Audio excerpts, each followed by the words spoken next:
तो क्या मायावती और अखिलेश यादव का गठबंधन तय हो गया है? क्या मायावती और अखिलेश यादव मिलकर अब योगी आदित्यनाथ को उत्तर प्रदेश से बाहर का रास्ता दिखाएंगे? क्या मायावती और अखिलेश यादव मिलकर 2027 का विधानसभा चुनाव लड़ेंगे? दर्शकों, आपको बता दें कि उत्तर प्रदेश की सियासत में इन दिनों अखिलेश यादव और मायावती के बीच गठबंधन की बात लगातार हो रही है। आपको बता दें कि बीते कई दिनों से मायावती के कुछ ऐसे फैसले रहे हैं जिसको लेकर सवाल उठ रहे हैं, जिसको लेकर इस बात की ओर कहीं ना कहीं इशारा मिलता है कि मायावती समाजवादी पार्टी के साथ गठबंधन के साथ चुनाव लड़ना चाहती है। वहीं दूसरी तरफ अखिलेश यादव बीएसपी की तरफ जिस तरीके से उनका झुकाव देखा जा रहा है और जिस तरीके से मायावती के खिलाफ नरमी बरत रहे हैं, ऐसे में कहीं ना कहीं इस बात के संकेत मिलते हैं कि दोनों ही जो बड़े नेता हैं, जो दोनों ही पार्टियां हैं, चाहे वो बहुजन समाज पार्टी हो या समाजवादी पार्टी हो, गठबंधन की ओर बढ़ रही हैं। दूसरी तरफ देखा जाए तो उसके कई कारण सामने आते हैं। अखिलेश यादव ने जातिगत जनगणना की मांग की, मायावती ने अखिलेश यादव की मांग का समर्थन किया, कहा कि अखिलेश यादव की मांग उचित है। इसके साथ ही अखिलेश यादव ने हाल ही में कांशीराम की जयंती पर कांशीराम की तारीफों की पुल बांध दी, जिसको लेकर मायावती की खुद जो सियासत है वो रहती है, कांशीराम के रास्तों पर चलने की बात मायावती कहती है। इसकी तरफ देखा जाए तो मायावती पर हमेशा से ये आरोप लगता है कि वो भारतीय जनता पार्टी की यानी बीजेपी की बी टीम है। इस जो टैग को है हटाने के लिए मायावती को कहीं ना कहीं ये बड़ा फैसला लेना पड़ रहा है। दूसरी तरफ देखा जाए तो राहुल गांधी का वो बयान जिसमें वो कहते हैं कि अगर बहन जी हमारे साथ मिलकर चुनाव लड़ती तो शायद आज देश के हालात अलग होते, देश की सरकार जो इस वक्त चल रही है वो नहीं होती, यानी भारतीय जनता पार्टी सत्ता से बाहर होती। तीसरी तरफ देखा जाए तो ट्विटर से राजनीति करने के लिए मायावती को अब कहीं ना कहीं जानने लगे हैं लोग। अब उस टैग को भी हटाने का प्रयास मायावती कर रही हैं। मायावती इस बात को समझ रही हैं कि समाजवादी पार्टी के साथ अगर वो गठबंधन करती है तो संगठन की जो मजबूती है वो उन्हें प्राप्त होगी, क्योंकि बहुजन समाज पार्टी में कई बड़े उलटफेर हुए हैं, कई बदलाव हुए हैं और पार्टी के जो खिलाफ कई चुनावों में रिजल्ट रहे हैं वो कहीं ना कहीं निराशाजनक रही हैं। ऐसे में मायावती को किसी ऐसी पार्टी की तलाश है जो संगठन को मजबूती दे सके और ऐसे में समाजवादी पार्टी उत्तर प्रदेश में सबसे अव्वल दर्जे की पार्टी मानी जा रही है। चंद्रशेखर आजाद को रोकना अखिलेश यादव हो या फिर मायावती हो, दोनों के लिए चुनौती है, क्योंकि चंद्रशेखर आजाद अगर उभरते हैं तो भविष्य में बहुजन समाज पार्टी का जो हाल इस वक्त है वो समाजवादी पार्टी का भी हो सकता है। और इसी लिहाज से दोनों ही टीमों में, दोनों ही खेमों में, दोनों ही पार्टियों में लगातार गठबंधन की बात चल रही है। आखिर इन दावों में कितनी सच्चाई है और क्या वाकई में ये जो दो बड़े चेहरे हैं 2027 के विधानसभा चुनाव में भारतीय जनता पार्टी का खेल बिगाड़ने वाले हैं? मेरे साथ इस मुद्दे पर बातचीत करने के लिए अमन सर मौजूद हैं। सर, जिस तरीके से आप बीएसपी की राजनीति को लगातार देख रहे हैं, पढ़ रहे हैं, क्या लगता है आपको कि समाजवादी पार्टी और बहुजन समाज पार्टी दोनों ही पार्टी के नेता इस बात के संकेत दे रहे हैं कि गठबंधन हो जाए, मिलकर चुनाव लड़ा जाए, जो दलित वोट बैंक शिफ्ट हुआ है, जो मायावती के कोर वोटर इंडिया गठबंधन की तरफ शिफ्ट हुए हैं, उसको कहीं ना कहीं हासिल करने के लिए मायावती ये बड़ा कदम उठाने जा रही है? देखिए, बिल्कुल मायावती के लिहाज से देखा जाए तो उत्तर प्रदेश बहुत ज़रूरी है, क्योंकि उत्तर प्रदेश में ही मायावती की राजनीति चरम पर पहुंची।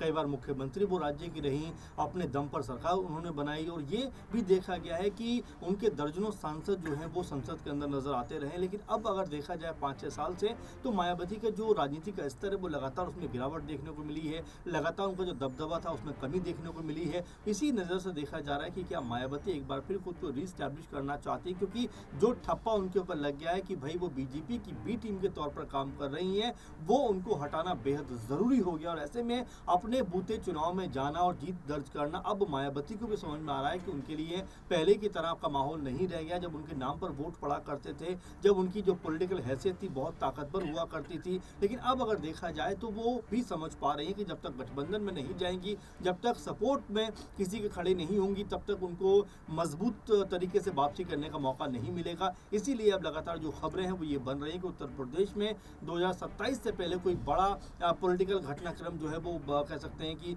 होता हुआ नजर आ सकता है। मायावती और अखिलेश यादव जो अब तक एक दूसरे से अलग अलग थलग नजर आ रहे थे, अब शायद एक साथ दिखाई पड़ सकते हैं। उत्तर प्रदेश में अगर बसपा और सपा एक साथ आए तो यहाँ पर बीजेपी के लिए बड़ी चुनौती पेश कर सकते हैं, क्योंकि 20-22% अगर हम जी दलित वोट बैंक को देखें और इसके अलावा अगर मुस्लिम वोट बैंक 17-18% देखें, दोनों मिलकर तकरीबन 40% के आसपास बन जाता है। इसके अलावा बाकी जो पिछड़ी जातियां, क्योंकि अखिलेश यादव ने पीडीए का नारा भी दिया हुआ है और वही मायावती दलित समुदाय की और तमाम अच्छे खासे जो कह सकते हैं कि जो एक समीकरण होता है साधना सामाजिक तौर पर, वो साध पाती हैं। इसीलिए अगर दोनों साथ आते हैं तो यहाँ वोट बैंक काफ़ी हद तक उनके करीब उनके पास आता हुआ दिखाई पड़ेगा। और साथ में राहुल गांधी और ऐसे जो पॉलिटिकल दल हैं अगर मायावती को सपोर्ट करते हैं, मायावती उनको सपोर्ट करती है, तो उत्तर प्रदेश में बीजेपी को अपना दामन बचाना बहुत मुश्किल हो सकता है। मुझे याद आता है 2015-16 के वक्त जब उपचुनाव हुए थे, इसमें नूरपुर था जिसमें 2-3 सीटें और थीं और आई थिंक कैराना भी उसमें से एक सीट थी।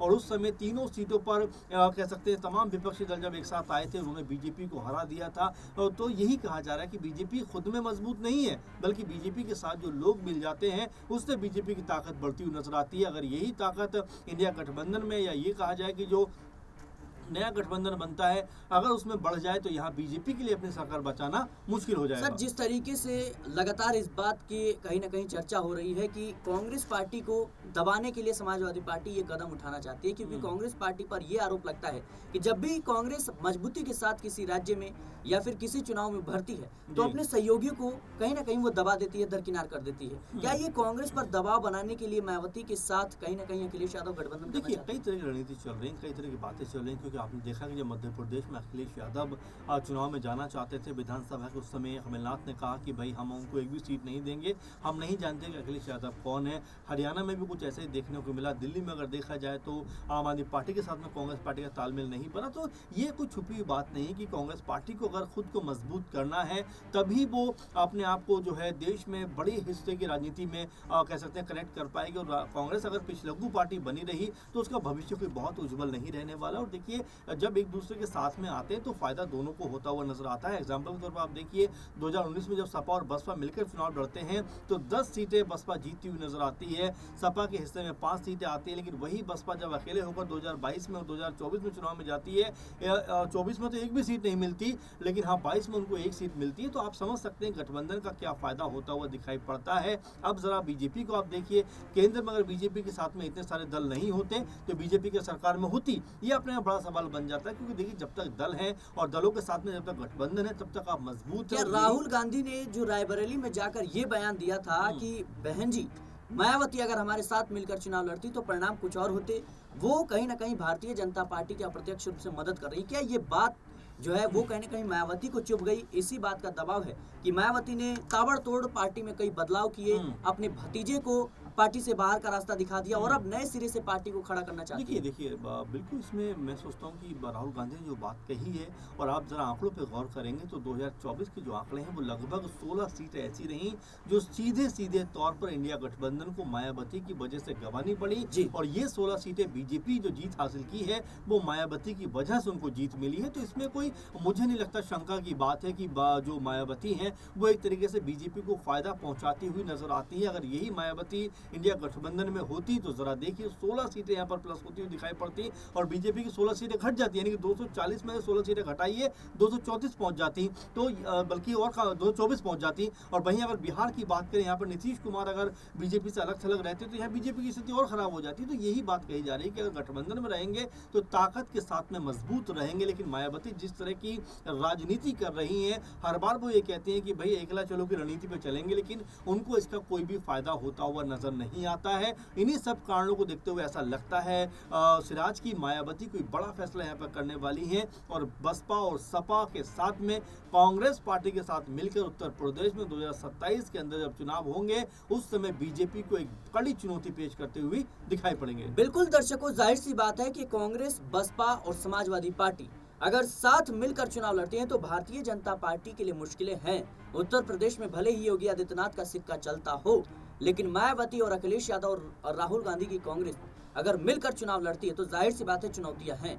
लेकिन जिस तरीके से मायावती के जनाधार में लगातार गिरावट देखने को मिल रही है, जो दलित वोटर्स कहीं ना कहीं इंडिया गठबंधन की तरफ शिफ्ट हुए हैं, इसको हासिल करने के लिए मायावती ये बड़ा कदम उठाने जा रही हैं। और उत्तर प्रदेश की सियासत में लगातार इस बात के कयास लगाए जा रहे हैं, चर्चा हो रही है कि मायावती पर्दे के पीछे बड़ा खेल कर सकती हैं, पर्दे के पीछे बड़ा खेल करने जा रही हैं।